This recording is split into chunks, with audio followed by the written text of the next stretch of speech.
Sebetulnya adalah kita 8:30, kita harapkan sebetulnya 8:30 kita ada di sini semua dan bisa mulai kegiatan, karena kita terdiri dari 27 OPD. Ini mengingat tempat kita yang tidak memungkinkan, makanya kita bagi 2 sesi. Nanti OPD yang sebagian OPD lagi itu kita laksanakan nanti siang habis 1:30 habis semua. Pertama-tama marilah kita panjatkan puji syukur terhadap Allah yang Maha Kuasa, yang mana dengan rahmatnya kita dapat berkumpul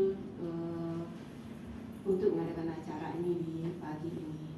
Dan salawat dan salam tak lupa kita panjatkan ke Nabi kita Muhammad SAW.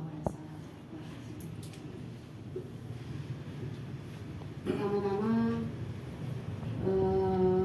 latar belakang atau maka kita adakan acara ini. Jadi sekaitan dengan surat tugas dan inspektur untuk monitoring laporan kinerja perangkat daerah dan menindaklanjuti LHE yang telah kami kirimkan di bulan Mei dan bulan Juni. Jadi untuk penilaian kinerja ini, itu deadline kita di akhir Agustus ini sudah makin ke depan. Jadi harapan kita nantinya LHE yang sudah kita kirimkan ke OPD itu sudah bisa kita tindaklanjuti. Jadi agenda kita hari ini pertama kita akan mencoba menindaklanjuti LHE yang sudah kita kirim ke OPD. Sebelum kita menindaklanjuti, nanti juga secara teknis akan disampaikan oleh danis kita nanti apa-apa atau langkah kerja apa yang harus kita lakukan. Satu pemahaman dan satu dan kita sama-sama pahami nanti apa yang akan kita kerjakan dan apa yang harus kita siapkan. Jadi, secara teknis disampaikan oleh Bu Rita nanti. Kita buka di bagian rekomendasi dengan nilai 91,92 tahun kemarin kita pemerintah daerah Solutu. Nah, kita harapkan di tahun ini kita meningkat nilainya.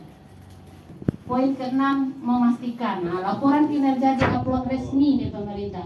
Jangan hanya diupload di ESMenpan saja, tapi upload LKJIP, Rensra, RKT, IKU,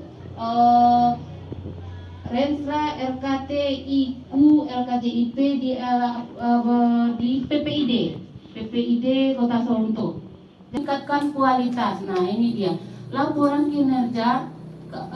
Setiap tahun kami sampaikan ke perangkat daerah itu harus menurut sistematika Permenpan 53 tahun 2014. Bagaimana kita melaporkan, bagaimana capaian itu dibandingkan dengan realisasi, dibandingkan dengan target realisasi tahun lalu, dibandingkan dengan skala nasional, dibandingkan dengan Rensra, dianalisa bagaimana ketercapaiannya, dianalisa bagaimana kegagalannya, dianalisa program apa yang mendukung, dan efisiensi anggaran apa, atau efisiensi sumber daya apa yang di situ.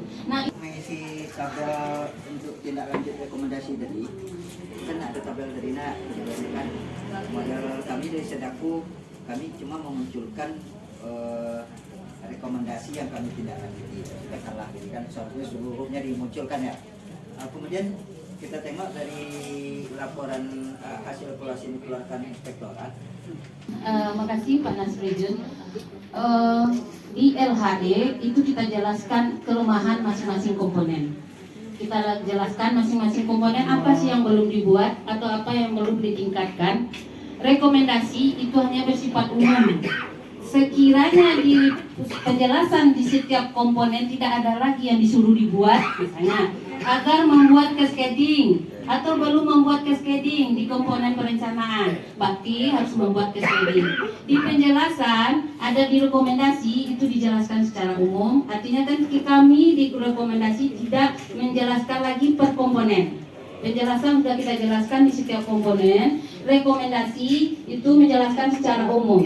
Bagi perencanaan atau pelaporan, pengukuran dan evaluasi yang belum jelas di penjelasan, yang belum dibuat di penjelasan, nah itu kami tidak menjelaskan kembali di rekomendasi, hanya penajamannya saja. Nah, bagus juga pertanyaan Pak Nasrijun, karena kenapa nanti perangkat daerah kayak pertanian, mungkin di penjelasan per komponen tidak ada lagi yang perlu diperbaiki. Nah, hanya direkomendasi apa sih yang disebut review itu apa? Makanya direkomendasi kami berikan. Dan ada juga yang kami tajamkan kembali di setiap komponen ada kami jelaskan, direkomendasi juga kami sarankan. Lebih baik dilihat kedua-duanya. Lebih baik dilihat kedua-duanya di masing-masing penjelasan di komponen, apalagi yang perlu diperbaiki. Dan